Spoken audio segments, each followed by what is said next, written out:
taking on Gambit, and they're starting off. Let's see, Cassiopeia is the first ban against Capushot and Nick, actually a flex pick against Gambit as well, as it is with the most of the teams. Capushot had a fairly good performance on it, even though they lost so fast to Unicorns of Love. He was the only player actually performing on this Cassiopeia. And the other Cass banned away, and that is also very flexible. We've seen, well, Freddy hasn't picked up Cassadin, but he has played Lissandra. Similar style with the flex picks, very popular lately. Yeah, again, so 2 fairly standard bans here in Europe. Cassiopeia, we one of the regions. I've seen it banned a few times over in Korea as well, but typically we don't see it too often outside of either Korea or Europe here. Yeah, we'll get to see Fox playing something different this time as well, because those are the only 2 champions he's played in the LCS so far. Aurelia also taken off the board. That was something Cabochard played. SK Gaming really putting some focus on Cabochard here. And as we mentioned in the Unicorns of Love game, Cabochard had a very good performance, even against Rocket on Aurelia. For him, he's a very good top laner, and he's a guy Gambit wants to force a lot of resources on so he can get fed and he can become one of the carries on team. Like, I remember Diamond sitting top lane for like 5 minutes just waiting for Cabochard to make a play here, or keeping him safe. So clearly SK Gaming here looking straight towards his top lane. And then Sejuani. The Sejuani ban. Don't want to risk anything, you know, too comfortable playing here. against. Yeah. I mean, it was a really, really innovative play from Diamond. That was just what everyone, you know, initially expected of him and thought maybe he'd be back to form there. And you know, a bit disappointing performance in the last week there. So yeah, not the best start. Yeah, hopefully he can turn that one around, but they won't give him a chance on the Sejuani. Janna also banned away. Gnar is open, however, and Rek'Sai. So is Rek'Sai. We've seen one. Will we see another today? Freddy's thinking about locking it in for Sven. Kikis completely destroyed Giants earlier today on Rek'Sai, and she was banned the game after, but now open for Svenskeren. The thing is, the reason Gambit leaves it open here is because they want SK to choose between Gnar and Rek'Sai. So if Rek'Sai gets locked in by SK now, the 2 top lane bans from them, the Cassiopeia and the Aurelia, suddenly doesn't really matter for Cabochard because he can just fall back on a Gnar, maybe Lissandra if he wants to in the top lane, but Rek'Sai will be locked in for Svenskeren. Yep, that leaves the Gnar open as well, but they don't have to take. Well, they want to take it maybe on this rotation because you know the Rek'Sai likely going to be in the jungle place. Yeah, but they're thinking about something a little bit different here. Hovering now on the Aatrox. I mean, I definitely agree you have to take the Gnar, but maybe Gambit has a trick up their sleeve. This is the team that was once very famous for coming up with some really weird things. This Aatrox is just making a bit of fun of Freddy, who obviously is a great Aatrox player. One of the few still playing it from time to time, not seeing it, not expecting to see it today here. Still a lot of power picks open for Gambit again. I feel like you have to take the Gnar, so you don't get this Gnar-Rek'Sai combination to SK Gaming like we saw Unicorns of Love have in the last game, but obviously again the likes of Sivir and Lissandra would also be options for Gambit. Now see, as this one does count down, they're letting it go to the wire, and there you go, last second switcheroo. There's the Gnar, and there is the LeBlanc. So we see the same thing here that we saw Rocket do in the last game, where on red side you ban the Cassadin, so you can pick an early LeBlanc here in the first rotation, and you don't have to worry about that counter pick coming in from SK Gaming. And that's again why they feel they can lock it in, take it away from SK. But it's still a bit weird because I haven't really seen LeBlanc have that huge impact compared to a Sivir, compared to again Lissandra, what we've seen in the past, and yet you take it in this first rotation. Well, and I am a little surprised that they take a mid laner that early in general, and we'll see what SK does decide to take on their side. Plenty of options still left on the board, not a single AD carry was targeted away, so Forgiven and Pinoy will have their pick of the litter, and, well, these are both Graves players. It has been fairly contested. Wouldn't be too surprised to see that picked up. No, I mean, Forgiven, he's played Graves, he plays Lucian. I've never seen him play a champ like Sivir. He seems to stick to carries himself, but he's the guy who gets all the kills. He's the guy who deals the damage, not Sivir, who's more of a utility-focused AD carry. So for SK, I mean, fair enough for them. You get Rek'Sai, you give Gnar away, and you can take Lissandra for yourself, seeing as he wasn't banned away. So still 2 very, very strong top lane picks for SK if it does go into top lane. Technically still a flex pick. It is still a flex pick, of course. Freddy has a lot of options at his disposal, and SK does in general right here. Very mobile team composition. And again, you see Leviathan here, was just on your screen before, talking all the time. He never stops. He will guide his team here, make sure to think of every single option in this pick and ban phase here and know exactly what they want to pick and how they want to play it. Man does not rest. And Gambit's really letting their picks go down to the wire here as well, and that's definitely an indicator that there's a lot of coach feedback going on. A lot of discussion going on. Do you want some disengage against the Lissandra Rek'Sai combination here that can completely destroy your AD carry? Maybe they're looking in towards some late game because you have LeBlanc log in to secure the early to mid game, and she's not that strong going completely late when people itemize against her. Instead though, Gambit really putting a lot of focus on this mid game with the Corki. Oh yes. Big Eddie gets the Leona lock in, and they will also take the Corki for Pinoy. So bottom lane completed here. All that's left to see is where Diamond ends up going, and all the junglers pretty much fallen through at this point. Rek'Sai, of course, was picked up for Svenskeren, but Diamond has his choice other than Sejuani. Yeah. I mean, Jarvan would be the go-to normally. Well, there's no need to pick it early since Rek'Sai went already, so they can leave that on the table. Exactly, that's why they didn't actually go for the Jarvan earlier with the Rek'Sai already being locked in.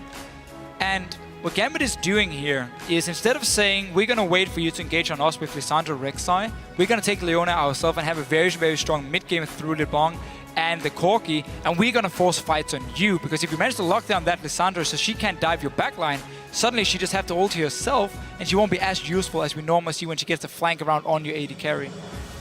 Yeah, over on the side of SK, completing the lineup, rounding it out with a Zed pick, as well as a support Lulu.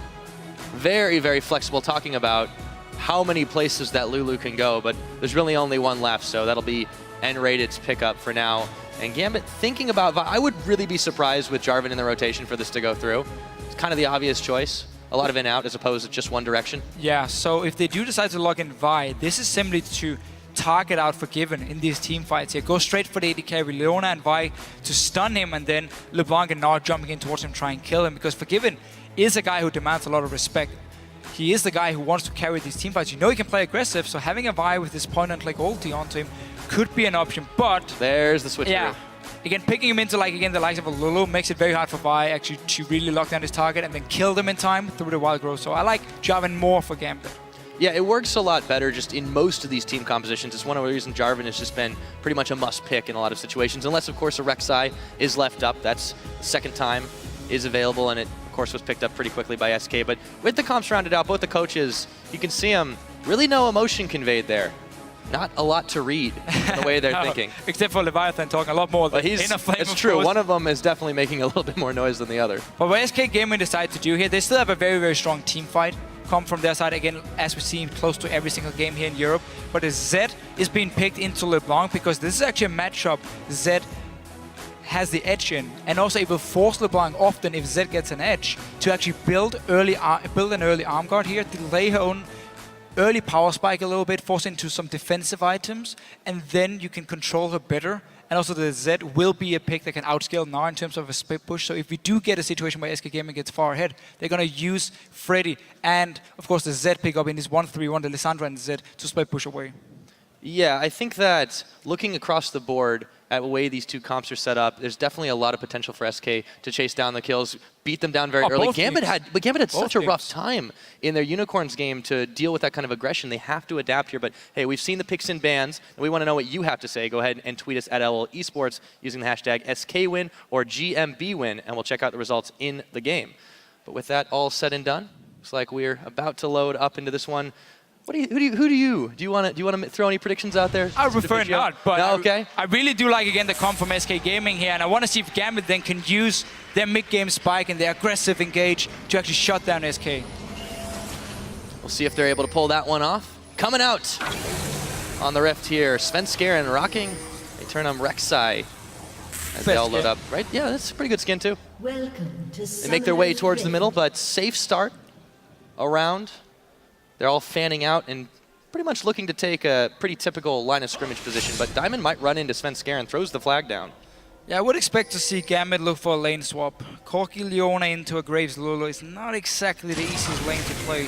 One of the reasons Lulu has become a thing for N-Rated is because she's so strong in like the first few levels in terms of her poke, her damage she can do. Combine that with Graves, the best, again, 1 to 2 AD carry, and you can just fast push the lane and force bad trades for the enemy dual lane here. So I wouldn't be surprised to see Gambit lane swap, which is also the reason for them moving into the jungle here of SK Gaming, placing these deep wards between the two turrets in the top side to spot if SK is recalling with their bottom lane and sending them top. Speaking of recalling, Eddie finds himself pretty far out there as he places the deep ward to see if they can grab the vision. General direction pinged out, but I don't think they caught the ward on the side of SK. So this tactic has been used so often that you know when they're going for this late or this invade into your jungle, you will always expect there to be a ward placed between these two towers. We just see the ward here. So they avoid by it and decides to walk around it. So they actually didn't see him, I believe, he's because gonna he run used to the one by base gate, Grump. and they do see him now. So they know Svenskeren is starting on the top side. Haven't spotted anything in terms of the dual lanes, but as soon as they see Freddy cast a spell on the Grump, they know Graves and Lulu will be on the bot side. Yeah, already Gambit seeming a little more map conscientious. SK starting a little bit more typical here. Freddy going to help out Svenskeren with the Grump before he moves up to the lane, but he will be met by Big Eddie's Leona. Yeah, so everyone knows now it's going to be the lane swaps for Gambit. I really think this is the best decision for them. Again, Gnar as well is very good at farming in a 1v2. Same goes for Lissandra. However, so it's going to be a bit of a farm fest between the two top laners whenever they are allowed to get close. And obviously, again, we see with this XP change, there was a few patches ago where now you can actually stand further away from the minions to get your experience. Freddy just walks straight to lane and sits there ready to pick up some XP. Yeah, there we go. Nick and Fox just going to trade a little bit out. It's pretty hard to really do any serious damage early on with those assassins. Gotta wait till the power spike, but Freddy is going to have some trouble dealing with this dual lane just because there's so much zone potential here, and Lissandra can't really farm safely against it. Well, the thing is, at least you can stay close enough to the minions to get the experience and sometimes get a last hit on it. And what can happen is Lulu just recalls from the bottom side and runs up and helps him. And yeah, you will have a 2v2 lane with double range, which shouldn't have any trouble actually farming. However, what SK did last week was actually keeping Lulu together with Graves, or that time with Lucian, and you would fast push the lane swap here, take down this tower, and then swap to the other lane and defend it in time before the other team could do it. And they might even try and go for it again. It's an interesting item choice for Svenskeren too. He picks up the Rangers Trailblazer really, really early. I haven't really seen that so much unless you get a little bit behind in the jungle. You really want quick clear. Oh, so the thing is, again, after the change in 5.1 where you get 30 gold now, when you upgrade your Hunter's Machete, we do see a lot of junglers do this, like 3 camps, go back to base, pick up a whatever Trailblazer Stalker's Blade, and then go back to farming so you get that extra gold income. And what we saw Kikis do, and what I expect Svenskeren to do as well, is you have the Trailblazer first now, for just the first few clears, and then you go back, and before you enchant it, you swap it over to the Stalker's Blade, so you have that Chilling Smite, which is so important for you when you go for these ganks, because you gotta land that knock-up, and you gotta get in melee range. True, and you only really give up the potential to more effectively gank for the duration of having Trailblazer too, so it's a nice change of a strategy. Looks like Diamond has adopted it as well. Yeah, he did the same actually last week as well, and then he swapped the Skirmisher's Saber on the Jarvan instead of going for the Stalker's Blade. So we're gonna see if he will do the same this time around. We'll get was a bit of an odd 80 choice. gold. He did play Jarvan once last week. Now Svenskeren, double buffs. Finds Diamond on the pink, and he's gonna jump on him. Level advantage right now, but he'll flag and drag away to safety. Yeah, nice decision by Diamond here, just getting out of there. Don't want to take the trade. If you don't manage to land your EQ combo onto your target as Jarvan, you won't really stand much of a chance in a one-on-one, especially not against the Rek'Sai, who is so strong with early damage. Rek'Sai has an insane amount of damage. This is one of the reasons it's been just so frequently banned all over the place, and instantly able to get right back to clearing out the camps. Nick, a little bit low in this mid lane against Fox, but he jumps in on him here. Wait a minute, we might have something. Level advantage for Fox. He's going to be able to pop the Mimic. Does he have the damage? No! Oh, Tiniest of health bars, and Nick gets out. I think he missed his cue there, Shuriken, when he actually flashed behind Nick there. Classic misdirection. Very, very, very close. But again, the Zed-LeBlanc matchup here is a bit hard for LeBlanc to do anything against the Zed, and we'll have most likely have to itemize a bit of armor in terms of an arm guard early on. And Svenskeren able to spot Eddie here in his own jungle. Yeah, I wouldn't be surprised to see Rex actually just sit and farm till level 6. And place, again, the defensive tunnels. You have one in the top lane, one in the mid lane, one in the bottom lane. So once you have your ulti, you can just quickly go to whatever lane action is happening in or whatever lane you want to gank. And again, Svenskeren, he's just finding Eddie here. Constantly see the circles under him, knowing, okay, he's standing in that bush right now, waiting. Meanwhile, in the bottom lane, Enrated and Forgiven been able to bully out Cabo Shard quite effectively. Should be able to clear this tower, just denying a few more minions before they do. Be able to pick that first one up. Exactly the same play as last week for SK. When they had the Lulu in the lane swap, you fast push the wave here, and you just focus on taking down the tower. You don't really want to deny any experience from the enemy top laner. You just want a tower, and then you want to go to the top lane, defend it so Corki can't push it down. Might not even have to do it in this game because it's just been a one-on-one for such a long time. Eddie has been trying to roam, but he was spotted by Svenskeren beforehand, so he actually gained nothing from it. And tower is down. This is really going to set back Cabochard quite a bit here. If Forgiven doesn't leave him alone, he's down pretty low, and you take a look, there are the votes right now. 61% of you saying SK Gaming are going to win, and it's certainly looking their advantage early game. Yeah, Gambit has been misplaying this lane swap here. There's been no pressure on Freddy, so he's actually a level ahead of Pinoy because he's just been sitting in a one-on-one. He's getting 40 CS when he is the last one here as well, so barely been denied anything on this top lane, Lisandro, and at the same time, there was no help for 9 the bottom lane either, so they lost the tower, and obviously Cabochard fell behind in CS. Just no response from Eddie or Gambit as a team here to try and stop SK from doing whatever they want to in this lane swap. Still trying to trade a little bit. Fox just looks for an opening that he can find Nick, but he was so close to getting that pick last time. Has a summoner spell burn. Now here we go. Freddy in a little bit of trouble, going to Ice Claw his way to relative safety, but he has to flash. And Edward does not connect on his E. Yeah, Svensson was actually pinging. He was on the way to the top lane, but because Freddy had no mana, he wouldn't be able to ult himself and buy time, and therefore decided to flash away, playing it safe. Couldn't actually see if Diamond had joined in either, as there's 0 wards on the top side here from SK Gaming. Oh, actually got his level 6 now. We do see some batons placed around here. We'll be able to move around very good. So much mobility in his own jungle. He's even got one around the side of the Dragon Pit from when he wanted to jump onto Diamond earlier. So if they start focusing on that particular objective. SK, you mentioned in the pregame, had just a ridiculous amount of Dragon and Baron control. The only Dragon they gave up barely had any contested.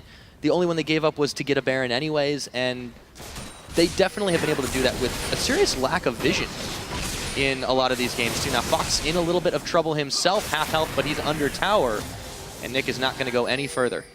And now SK have swapped Forgiven and Lulu, and raided, of course, to the top lane. As we talked about, after you kill the bottom lane, you walk straight to the top lane, you start putting pressure on the next tower, and you just fast push down these outer turrets here, giving you a massive global lead. You don't care about getting a dragon, even though the enemy bottom lane was on the top side. No, you want to go up there, you want to get a tower. And funny enough, also like last week, Pinoy, he's taking the enemy red buff. He did like 5 times against Rocket. Got to find some way to get back into this one. He's been down about 10, a little bit more CS now, but not too bad considering he really hasn't been laning up against Forgiven either. Yeah, I actually don't think it's very good for him. Oh, Cabochard. Wait a minute. So I actually don't think it's very good for Pinoy to take it because he's just returned from base. He's sitting on like 500 gold. He's not going to recall again because he used all his mana on actually taking the red buff. So he recalls, barely gains anything except for mana crystal and of course a red buff, but he's not standing in a 2v2 anyway. I'm not even sure it's worth it for him to actually lose out on quite a lot of farm while he's doing that red buff. Yeah, maybe if they were about to fight, but they don't really seem too interested right now. Very spread across the board, Gambit, as SK picks up the Scuttle Crab, goes right back to clearing some. Svenskeren gonna realize his red is gone, but that's okay. He's got plenty of jungle still to go. Now Forgiven and raided. Back up in the top lane. But this is Edward and Cabochard they're meeting here. A little bit of damage, some poke on Edward after the polymorph comes in. Forgiven, he waits around the backside just for the right moment to strike, and just the burst from his buckshot and the threat of collateral damage is just so ridiculous. This is what's got him so far ahead. Yeah, this is one of the reasons Leona isn't considered very good in the lane swap, because she's a melee champion. She can only go all in here, and she's not able to help Cabochard pick up a lot of farm and obviously get poked every time she moves forward. We see Eddie being very, very low here. Sven actually decided not to go Stalker's Blade on Rek'Sai like Kikis did in the last game. So the Trailblazer and just fast farming. Ooh, Eddie a little bit low, and Cabochard gets the Mega Gnar, but they're going to have to give this tower up. SK grab themselves a bottom and a top within several minutes of each other, and actually dangerous back position too, but they're not interested in checking it too far out. And as soon as you get this top tower here and you know Gambit is recalling, you see Sven's gonna just walk into the jungle of Gambit here, knowing I have a lot of backup from the top side, from the mid lane as well. I can just do whatever I want here. Didn't have any... Oh, there's actually one ward placed on the way.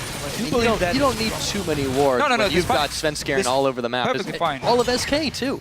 They slow push in and start to grab little annexes of the map. I would have liked to see him place a pink ward in the top side of the jungle, just behind the red buff, which is a bush people normally don't check, and we've seen it beforehand. Oh. That's basically it. Fox, he's in a little bit of trouble, has to burn his flash, and here we go, turn it around, Deathmark onto Nick, immediately backs out, Zenith Blade in, first blood to Edward, and it was 11 minutes in the coming, and they get 2 as Pinoy picks up Svenskeren. So after all this fast pushing here from SK, Gambit's like, you know what, we're done with this, let's just get some fights here. Diamond goes in, they get the kill obviously first onto the Z, and then the Rek'Sai as well going down. Svenskeren trying to come in and help. Freddy chases Gambit off the Dragon, so they won't have a chance to capitalize on that one. But yeah, very quick first blood and second kill picked up by Gambit there. They will get a little bit more gold back in their pockets, but they have to be careful. Last outer turret now being focused down by Forgiven and Unrated. Yeah, and again, your only safe wave play is going to be the Corki Pinoy here. Again, allowing SK to just always get some damage on the towers whenever Pinoy is not nearby. You brought up a good point there. They really don't have much anti-siege, so as long as SK plays the safe kiting game for now, they're going to be able to shove in these waves pretty quickly. Yeah, so it's only going to be a problem here in the early game because it's not like SK Gaming is running a siege comp themselves. You don't really want to use Zed to siege a tower. You want to use it for the split pushing instead. But in this case, because early game has been in favor of SK, the lane swap, and now Dragon obviously as well going over to them. No real threat from Gambit or any chance no of them vision for them either. Doing anything. They didn't really have an opportunity to get in there and get the positioning they wanted. So first Dragon again goes to SK. They continue their impressive run of Dragon pickups. I actually think if you go all the way back to lane swap, Gambit, knowing that SK will fast push it, you have Leona as well. You should have gone for at least try and pressure out Freddy in the 1v2 and send up the jungle as well. Maybe go for a dive. Let's see Eddie. Yep, they find Enrated. Whoa, there's the Leona ultimate. That's going to be Enrated getting his wild growth out as well to disengage. And Eddie backs off that one, but it was a close call for the SK support. Almost managed to burst him down before he could probably use a wild growth here as soon as he was out of the CC. Staying alive. No flash actually used. Just his ulti being popped from Enrated here. Keeping it very cool. Svenskeren gonna give this Kuba over to Fox, of course. Good guy jungler, as usual. He gets back to lane. Yeah, decent lead in the gold as well for SK picked up. They're about 2,000, a little bit less than that ahead of their opponents. But Gambit have not been sitting completely idle here. They just don't seem to be quite together enough to get more than a few picks. The thing is, they didn't have the same fast push strategy available with Leona compared to Lulu when it comes to pushing down the towers, and because they didn't apply any pressure on Freddy, try and dive him, maybe at least force him away, deny him the CS, it simply meant that Freddy has had a great lane swap. He's far ahead compared to Capuchon in terms of farm and even XP he should be, and at the same time, Forgiven just been racking up the global gold for his team, able to just move around first the bottom lane, then the top lane. There's just been no response from Gambit except for those 2 kills in the mid lane, which came later after those 2 towers went down. It's actually the same lane swap from SK as we saw last week, so now teams should know moving forward, this is how they play with Lulu in these lane swaps here. Yeah, it's definitely going to give them a little bit more sustain when these fights do start to break out as well. And speaking of fights, Diamond, he's gone once again for the Skirmisher Saber. So as you mentioned, he did sell back, he goes for that one. Yeah. Hopefully it works a little bit better for him this time, because in those last games, especially against Rocket, he would just jump in and pretty much get blown up. Yeah, it's pretty strong though for the late game, especially when you play against an AD carry like Forgiven, who you know is going to be one of the carries. Just having that smite on him so he does 20% less damage on you can be very, very good for Diamond. But let's see, he's on the Freddy. Freddy is going to take the Glacial Path away, and also burning that flash to secure his escape, but Gambit get a summoner spell back away now. SK going to pick up another quick Scuttle Crab for themselves. Still a while till that Dragon will be available though. Freddy does have teleport ready if he wants to defend this top lane. He's going to teleport there right now. So again, SK Gaming, they don't use the teleports to make the rotations. They don't use the wards to do it. No, they just time again. Okay, is there a buff about to spawn? Blue buff is about to spawn. Okay, so Freddy, you walk down from the top lane to mid lane. It's already fairly low. You push it up so we can see everything happening there. And we have 5 guys around this blue buff. But then we walk straight into the blue buff here. Brute force our way. We take it while you take the mid lane. And then you just teleport top lane when Capuchon is like, hey, I built up a massive wave. Maybe I can trade it for, maybe I can trade mid tower for top tower. Nope, teleport coming in from Freddy, defends it, and again denies gold from Gambit. They just play the map so well. Yeah, SK's not just map sense, but their objective sense has been extremely good in the opening week and continuing on now in the LCS. So here we go, Edward going to be roaming up to the top, spotted by the pink ward though. This should give Freddy enough time to Glacial Path his way out, but wait a minute, there's the Solar Flare, is a little bit slowed down, going to juke out the Zenith Blade. And again, Eddie just seems to have a heat-seeking missile lock on him most of the time. Well, Eddie's just trying to create some place here on the Leona, but every time he tries again and go for someone like Freddy, you see Svenskeren, you see Enrated, they're moving towards the top side here, so if Freddy just buys some time, rest of SK can move in time and turn it around for them here. But actually a very important slow landed by Freddy onto Eddie here, so he couldn't get onto him. Yeah, not enough combo damage there for Nick onto Enrated too. You can see Gambit just trying to look for picks to where they can, you know, snowball into an objective or take something off of that. But SK, they're playing too safe for this. Nobody that's squishy enough is really getting caught out of position, and this is Gambit's issue. They can't play a pick comp if they're not getting a chance to get picks. This is a very, very early Ghost Blade on a Z.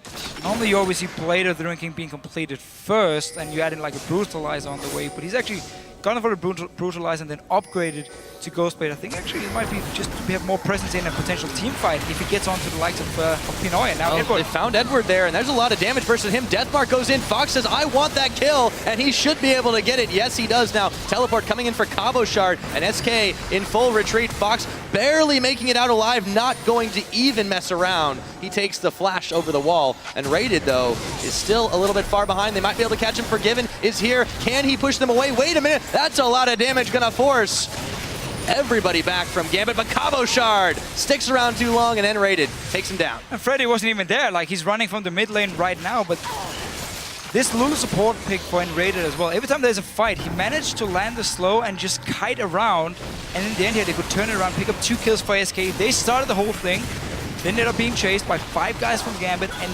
still turn it around, get the 2 kills, now pushing up towards the tower here. This is Gambit being a little bit greedy on that. They tried to answer back with some kills, but they pushed it so hard. And Cabo Shard just not on the same page with the team. When you see your jungler flashing backwards, you don't go in again.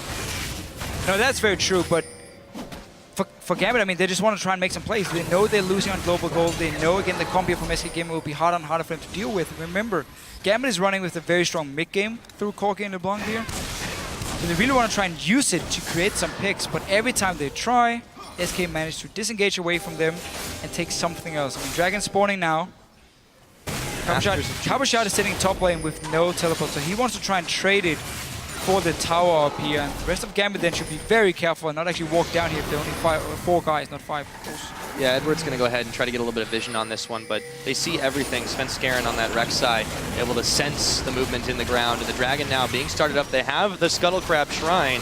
It's going down pretty quickly, and Gambit not even going to try to contest it, as you mentioned. Freddy's going to teleport up to the top. They're going to try to have their cake and eat it too. Exactly the same play, though, by Freddy. He's not going to go top lane and teleport to the Dragon. Now he goes down to the Dragon, saves the teleport for when the wave has been built up on the top side, teleports back, and he clears everything. Brilliant Move by SK and Freddy in particular, and yeah, it saves them just about everything. 3 towers to none now is the scoreline. It's not even 20 minutes into the game, and Rated, though, he could be in a little bit of trouble. Pinoy and Edward had some eyes on him, but they won't be able to chase him down. Just in case, Svenskeren's hanging in the back.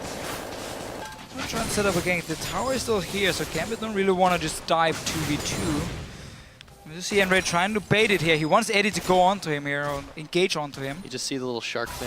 And Eddie's like, yeah, you know, I'm not buying it. I mean, if the enemy support suddenly randomly walks toward you, you often do think, okay, he's not alone. Now, they are going to double down on trying to take this top one, but Diamond's actually not pushing the wave. He's trying to bait out Freddy. Still, ganking has not quite worked out too well for him, and there you go. There's the Rek'Sai. Well, they know she may or may not be around, but she is. She is. Will he tunnel over here? Svenskeren is staying. He's waiting for the play from Gambit. They want to try and dive Freddy. Remember, he has his ult he can use on himself. So who's going to start the gank off? They don't have Diamond making a move just yet. Very tense moment, but I think Svenskeren sensing that something was up. I really do like their sidestone here for Diamond. It makes him a little bit weaker himself, a little bit more squishy. But the way to play against SK Gaming is you need to have so many wards down on the map, and then you need to punish them for not buying wards and simply pick them off when they're trying to move between the lanes here. So I actually quite like double sidestone for Gambit, as long as they can now use it and like really start warding up the river and the entrance to the jungle of SK, so they can see if they do move between the lanes at least and try and get a pick with Nick.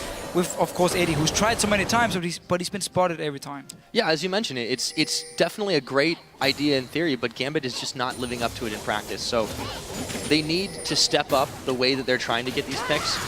It is the mid-game, it will be for a little while, but Gambit has to find something soon, and when every minute they don't, it's got to be discouraging. Yeah, especially because, again, SK is sitting on 2 dragons now to 0 from Gambit, so you already got to start worrying about that one. Remember, SK won last week by getting 5 dragons to 0, and just walked straight down and finished the game actually as they picked up the 5th dragon. Once again, though, Gambit put in focus on this top lane. They want to really get a piece of Freddy.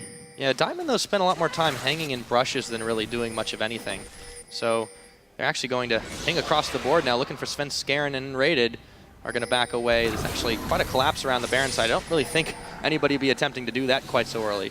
Gambit just hanging around looking for something. Yeah, and that would be N-rated. He gets the wild growth out. Nick is going to back away as he gets polymorphed. N-rated very, very low. He forces the ultimate. And again, this Lulu pick against the single target damage from LeBlanc just working out for him. He managed to disengage, didn't have to blow his flash again from N-rated here, and also building very early Athenes, which is going to be good for him. And obviously again to counter the Leona engage coming in on to someone like Given. Yeah, Nick now going to try to look for Svenskeren, dodges the chains, takes his tunnel system out of harm's way now. Gambit is still massing up to try and find anyone, someone, something. They can't even quite grab a tower, although that's not for lack of trying, especially in that top side. It's just all of the ways are covered right now by SK. Their map presence is superb. Yeah, but right here, so you just force the enemy support to go back to base, and you have 5 guys alive. You have a teleport ready as well. And that's where you gotta move into SK Gaming's jungle, and you place a few depots from your 2 side stones. And you can clear out the Rek'Sai tunnels as well. Yeah, suddenly again you have more information to play around and a higher chance of you creating a pick. But they didn't. They actually just decided to ward up around the dragon in the river and then just back away. So it's also Gambit now playing it very passive and being a bit afraid of SK Gaming, not just using the few openings SK will give them from time to time. How much do you think that is really the respect for this team? Because not just starting 2-0, but being a Worlds contender last year, being a team that is typically in that top 3 here in Europe, and how much does that factor in mentally, do you think, for Gambit? I don't think Gambit actually thinks about it too much, like in the game itself. Once you're playing here, you have your tactic. You don't actually care who you're playing against. Beforehand, you will say, okay, we know Forgiven, he will be very aggressive, so we're going to try and punish him for that, but you don't necessarily sit and say, oh, SK Gaming, I'm really afraid of them because they're a great team. No, once you're in the game, you focus on that one and just stick to your tactics. So far, those tactics have only netted them 2 kills. Need some towers still. They're falling behind in the gold game.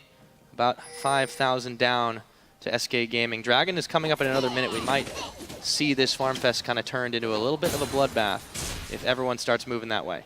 And Pinoy here, second item for him. Quicksilver Sash against obviously a Zed. You can claim Salty. Reason for that. The Lissandra going in as well, so he knows he's going to be the target for SK Gaming in these fights here, and getting a very early QSS. Well, again, he will sacrifice quite a lot of damage on it, but if he's gonna die anyway in the first few seconds of the fight, well, in that case, the QSS will be better for him, so he actually stays alive. Yeah, he's still a little bit behind Forgiven in the gold department, but you know, he was our GPM king last week. This guy just way good here. And here we go. Diamond going to get the jump on his Svenskeren with Edward, but there's a teleport coming in. And it looks like the fight's going to go to the backline. Pinoy a little bit low, but they can't quite get him. Svenskeren will pick off Diamond. So that is a 1-for-none so far. But it's not over yet. Cabo Shard going to get a big gnar back onto the members of SK. Edward, though, going down to Freddy. And it looks like they're very low, but they might have just enough damage. Pinoy staying alive. Everybody blinking health bars. It ends up being a 1-for-2. As Svenskeren finally goes down, and Forgiven picks up Nick in an explosion, and they'll start this dragon off. Would be number 3 for them, and it looks like it'll be uncontested. And going straight forward, 3-for-1 here for SK Gaming. It was actually Gambit with the engage, but everyone was around here. And just a very controlled fight once again for them. N-rated on this Lulu and Freddy on Lissandra with all the crowd control, all the slows coming down. Just managed to keep Gambit at bay. Let's see it again. On to Svenskeren first. They're trying to set up a bait here where they want him to clear a ward in the bush. Go for him. Pinoy gets jumped instantly on top of your screen here. Pops the QSS. Zed is out of the fight, but at this point, Gambit doesn't have enough damage because Pinoy is forced to stay so far back here. He can never really get to auto-attack anything, just trying to land rockets. And Nick finally finds a flank, but that's a bit too late. And now SK Gaming just been able to stay back with their carries and deal damage all the time. I mean, Forgiven, he's constantly just auto-attacking, while Pinoy just have to try and land rockets. Ooh, and obviously the last one here, just predicting to jump in. Smack him in the face. Speaking of jump in now, Fox. Looks like the action really just decided to turn up. Fox is already about half health, but still they can't pick him. And this has been the story of Gambit. Not just the target prioritization in that last fight, which was all over the place for both teams, but not being able to 100-0 a single target. Sometimes it's because of who they're picking, going on to Lulu, opportunity, going on to Svenskeren, maybe not quite enough, but they just don't quite. Ooh, there was a Rek'Sai going across the table. That was a very quick champion, and they're going to be looking for Nick. Spotting Nick here. Yeah, I mean, but it's just Gambit's issue. They can't assassinate anyone with their assassins. see what happens here. There's no TP for Freddy, so it's actually only 4 guys from SK on this bottom side here. Oh, Cabo Shot. Yeah, he's joined the fray now and raided though. Around the side, Scarin gonna get the jump on. Cabo Shard is down, Forgiven picking that one up. Deathmark's on to Eddie. Diamond has locked and raided in the cage and he takes him down. It is a 1-for-1 top laner for support, but here comes Freddy. 1-2-2, can they lock up Diamond? They're certainly going to try. There's the knock up and they use the Frozen Tomb to put him 6 feet under. Once again, 2 kills for SK, winning the fights here. Gambit actually had 5 guys on the bottom side, and yet Cabo Shot was caught out, died. This is 1v2. And now SK pushing up towards this bottom lane.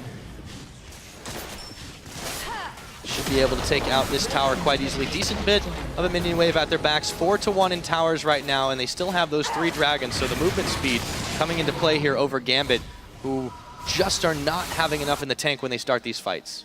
No, and whenever they did have an opening, they didn't actually take it and just allowed SK to sit back and decide whenever or when they want to fight.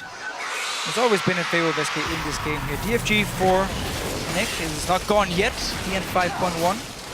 Of course, died out in 5.2, so thank you DFG and rest in peace. Well, Nick's still hoping to get a little bit more utility out of that item right now, but he's going to have to start stepping it up here. 0-1. With 3 assists here, and there we go, and raided. Gets slowed up for just a moment, but they really didn't have any follow-through on there, and a bit of a questionable decision by Edward. Well, again, the thing is, if Enred is left alone there, they can pop him instantly through CC of Leona and obviously the burst from Nick with the DFG, but they don't have any information on how many guys from SK is nearby, so they just have to back away. As soon as they see one, think, okay, the rest of the team is probably here, and they step away from it. They are going to jump on it, though. Yeah, Diamond, he's frontlining as they take down the tower. They do get a little bit back. Edward goes very low from the collateral damage, nearly popped by Scarin. Can he get the damage? Waiting for that cooldown to complete. Freddy around the side, not quite enough, but Freddy, blood in his eyes looking for it. He gets pushed off by Nick, and Edward is going to get away just barely. Just barely here, managed to get off his W in there and get some more armor. SK Gaming, though, straight for this Baron here. They're not waiting around. Yeah, moving forward, actually starting it off, and Fox is actually going to jump onto Diamond. Deathmark forcing the flag and drag away. Pinoy and Cabo Shard were there for the defense, but Fox is just going to shadow step his way back into the pit, and Cabo Shard going to try to stop this one. Diamond, it's going to be a smite fight. Who's going to take it down? He's going to wait a minute, Diamond, he's already locked up, and he goes in way too late. The Baron goes over to SK Gaming, and they also managed to pick up Nick, and Diamond is wondering what the hell just happened. Yeah. Nice little move by Freddy, seizing Diamond, trying to kill him obviously so he couldn't get in for the smite. But SK Gaming pick up the Baron once again. They turn around and fight, get a kill straight for his mid lane as well. And I'm really concerned. Ooh, can't even talk about that because Edward gets blown up. Fox gets the kill. They take the turret. Big Gnar to force everybody back, but there just isn't any damage. Pinoy taking pot shots, but he's not faring very well against Forgiven, and he has to Valk his way out of danger. And now Diamond, though, looking for Forgiven, smites him down, but Scarin is still there. You can't keep off the Rek'Sai, and they're able to peel him away. Forgiven really using this mid-game on Graves with Ghostblade and Vintage so well. He's really strong in these fights. Pinoy trying for a play, or maybe steal a Raptor. That QSS has really not helped his damage output very much right now. As you mentioned, it looked like it was going to set him back. Let's take a look, though, again at that Baron play. Right, so basically look towards Diamond here. He wants to go for the steal, and Freddy's just going to claw Doom over the wall. Try and kill him here. He CC'd for enough time for the Baron to die, so it is a great play, and obviously Diamond couldn't go in. Another kill also for SK. So about the QSS on Pinoy, it's such a hard situation for him because there's so many things that can kill him in these fights here. Zed can jump you, Lysandre can jump you. So if you don't have a QSS to defend yourself, you're just gonna die if you move towards anything and you wanna like auto attack.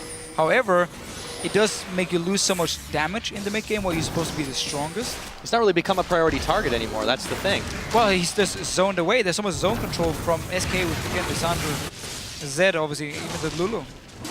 Yeah, now SK starting to run amok through the Gambit jungle. On that bottom side, they're just placing wards out all over the place. So quite a lot more ward placements, I think, than we're used to seeing from them. But they'll be able to grab what they can from the bottom side. 6 seconds on this Dragon. Should be no sweat at all to take this one again. And this would be Drake number 4, starting to get to that danger zone for Gambit Gaming, and they're not reacting to it at all. Exactly like last week for SK, sitting on 4-0 Dragons now. And a Baron. And a Baron, obviously. Can now keep pushing in, you know, keep looking for towers, team fights, and yet if they don't find anything. It doesn't matter because you're just waiting 6 minutes for the next dragon to spawn anyway. And if Gambit doesn't fight for it, you get it for free and you're now completely buffed up on steroids and you can just go all in.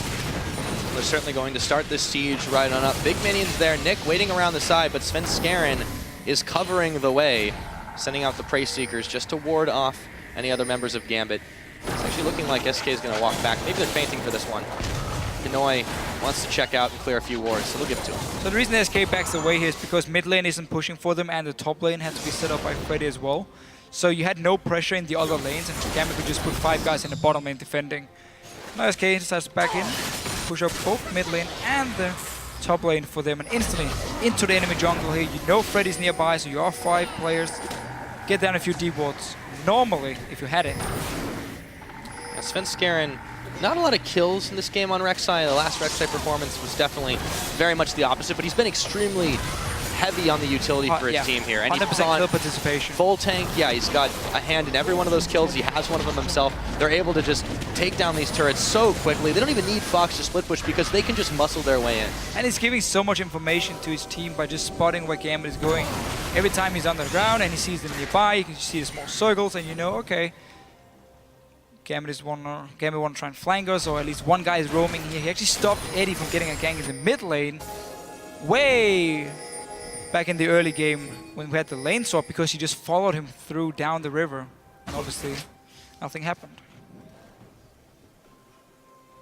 Now, Diamond and Nick are waiting around to see if anyone's going to check into this one, but I just don't think they've gotten the dragon timers quite right here. They're going to try and clear some wards away, but Fox is there.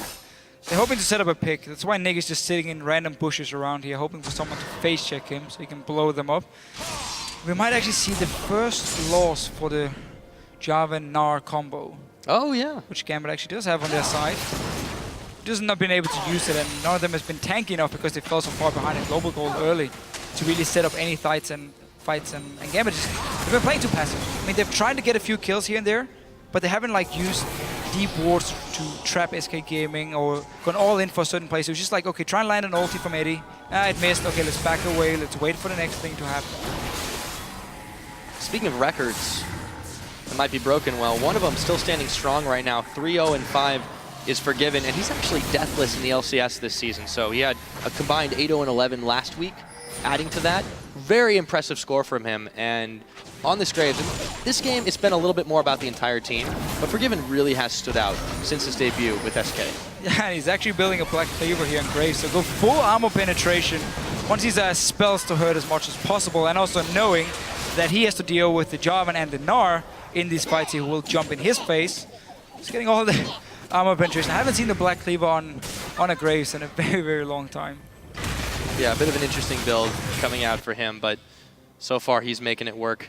So seeing as Zed won't really be diving the Corki due to the QSS, he will also benefit from the penetration due to the Black Cleaver, and therefore kind of setting up just for SK and Rek'Sai as well, obviously, with their physical damage. So a lot of members here benefiting from the armor shred coming in of a Black Cleaver, and you just want to kill that Gnar and Jarvan as fast as possible, and the fight is basically over. Yeah, it's kind of funny how the way that they can make these sustained fights out of the fact that they have, you know, 2 assassins each in the mid lane, and what would be so much massive 100-0 chunk potential if it had gotten rolling for Gambit is really just falling by the wayside. So it's becoming who can out-sustain who. Yeah, and that's been in favor of SK. I mean, they have the disengage from the Lulu. Gambit does not have anything to actually stop a fight from happening. And we've just seen SK. They're waiting for Baron to spawn. They're waiting for Dragon to spawn. They don't have to make any plays before they're there, and they get both of the buffs. So what does Gambit need to do, not just to come back into this game, but to really thunder back in? It's a really long climb for them at this point. They're down so much gold. They haven't got a Dragon. They haven't got a Baron. They barely got picks. What do they need to do to come back into this? Because no one wants to start 0-3. No, I mean, in this game itself, you just have to try and look for a lucky pick or a mistake from SK. So if SK is going for Baron now, your best shot might just be go and try and fight them. While they're doing the Baron and paying attention to it, you take a 5 versus 5, you have a Leona ulti in a Baron pit, and you try and see if you can actually kill someone, stop them from taking this Baron here. Otherwise, you're going to lose anyway when these buffs gets picked up by SK. And it's supreme confidence here from SK starting off this Baron you saw Forgiven a moment ago, chunking Diamond down. Edward already a little bit as well, trying to force them away, and this Baron is going to go down pretty quickly, but Cabochard's jumping in. There we go, Freddy with the Frozen Tomb. That is just so much damage. Fox now, however, is going to get massive double kill. Picked up on both those two big guys right there. Yeah. 3 for none. Back to Baron, boys, and everyone left on Gambit is smarting. You have to give it a try, honestly, for Gambit here. Managed to land some decent poke, but then the all-in just coming from SK, who was so far ahead, making it impossible for Gambit to do anything. Very, very difficult at the very least. So 6 towers to do. Looks like it might be 7 in just a moment. It's only the inhibitor turrets remaining, and SK Gaming looking to push down this top side. Svenskeren leading the charge. Actually going to move down a little bit, see if they can out-juke. Dragon is live now, so we'll see. Oh, but they're not interested in that one. Svenskeren going in on Eddie, and they blow him up for Given, adding to his score. 406 now. This should be a very easy inhibitor, and they don't even need Freddy involved in it. Just 4 members right here. Diamond gonna look for the jump Unforgiven. He's around the back. He's way too safe right now, and Diamond is gonna go down. They've got even more. Maybe they can push this one in, but they're going to feel it out and back away from that. Waves pushing in their favor in the middle, and they've still got the Baron buff to shove these minions back on the top side. And 12 seconds on Eddie. He has only 3 guys from Gambit trying to defend. I don't think it's going to be enough here. SK Gaming once again looking so strong. Now slow march to victory, and they use the Lulu ultimate as well. Freddy just going to keep him not even safe on Fountain. There is the Nexus getting chunked down, and that is going to be GG. SK start the season 3-0. Yeah, not much to do from Gambit in this game here. From the lane swap going heavily in favor of SK Gaming, to the comp from Gambit not being able to use the mid-game spike at all. And suddenly you don't have the damage to kill anyone, you don't have the ward control to kill them. And honestly, SK Gaming as a team, they are so good at moving between the lanes, knowing exactly where to push and when, and then get these objectives. They got every single dragon again, didn't give up a single one to Gambit. Absolutely, so on that, they've got, what, 13 out of 14 possible Drakes across 3 games. Superb Baron control. The zoning from Freddy was absolutely insane. That's why they're favoring this Lissandra. He didn't just play Lissandra, he rocked it. He made that champion look good. Oh yeah, I mean, great performance all around from everyone for SK Gaming, and again, Gambit is a little bit too passive for them. You need to be able to create some picks through better warding than what SK will do. That's how you can beat them. And Gambit didn't manage to do it. Again, too passive warding. Again, the QSS on Pinoy, I think you can argue back and forth. Is it worth it to get it as a second item? Lose out again on some of your damage, or a lot of damage in the mid game, just to try and stay alive in these team fights here.